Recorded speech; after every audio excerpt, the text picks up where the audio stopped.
Vous savez, la plupart des corps de contrôle, à commencer par la Cour des comptes, dans leurs conclusions, ont demandé des poursuites. Il est vrai qu'il appartiendra aux organes de poursuite, en particulier les services du procureur de la République, du parquet, d'examiner les rapports au cas par cas, c'est-à-dire dossier par dossier, et d'apprécier la suite à donner. Mais il est vrai que dès lors qu'on a dans le cadre d'une dynamique d'examen et de reddition des comptes, je crois que l'attitude la plus responsable consisterait justement à saisir un juge d'instruction pour chaque cas et de lui laisser la pleine latitude d'apprécier la conduite à tenir. C'est-à-dire la suite à donner à chaque affaire, sans faiblesse et d'une façon tout à fait objective, sans envisager ou sans courir le risque justement de donner à nos actions et à cette démarche procédurale une connotation de règlement de compte, parce qu'il n'y a pas de règlement de compte, il faut juste répondre de ces actes, il faut juste que les reproches, ou en tout cas les griefs qui ont été formulés contre certains, que ces gens puissent y répondre, et la suite à réserver à ces affaires, il appartiendra à la justice, c'est-à-dire aux magistrats, aux juges, d'en décider, en toute indépendance et de façon très objective.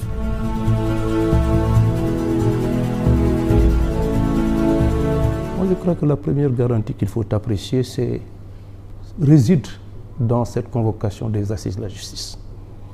La seule convocation des assises de la justice se rend compte de la volonté du président de la République, M. Bassirou Diomaye Diakhar Faye, de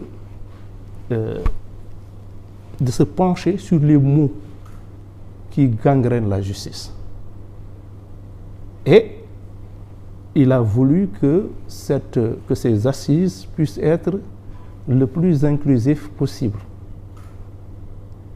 Et je crois donc que la simple convocation de ces assises est justement une volonté, exprime la volonté du gouvernement de faire jouer à la justice sa partition, c'est-à-dire rendre la justice au nom du peuple sénégalais et jouer pleinement son rôle dans le concert justement des institutions de la République.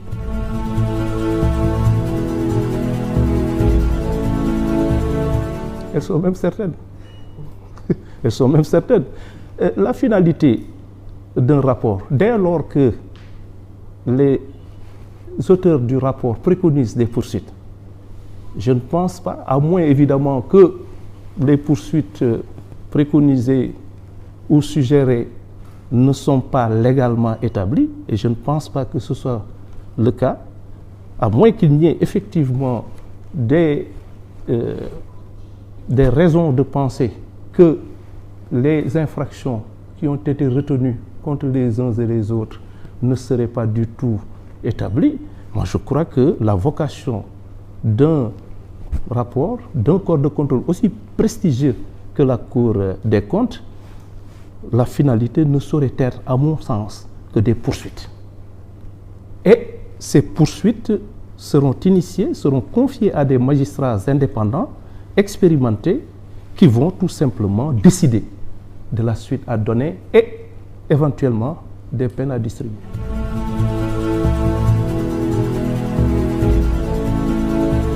On est très avancé, on a beaucoup travaillé sur ce texte portant sur les lanceurs d'alerte et évidemment chaque chose en son temps. Mais je peux vous assurer que nous avons déjà rédigé évidemment un texte en ce sens qui sera soumis effectivement à l'appréciation du président de la République qui décidera de la suite à lui accorder.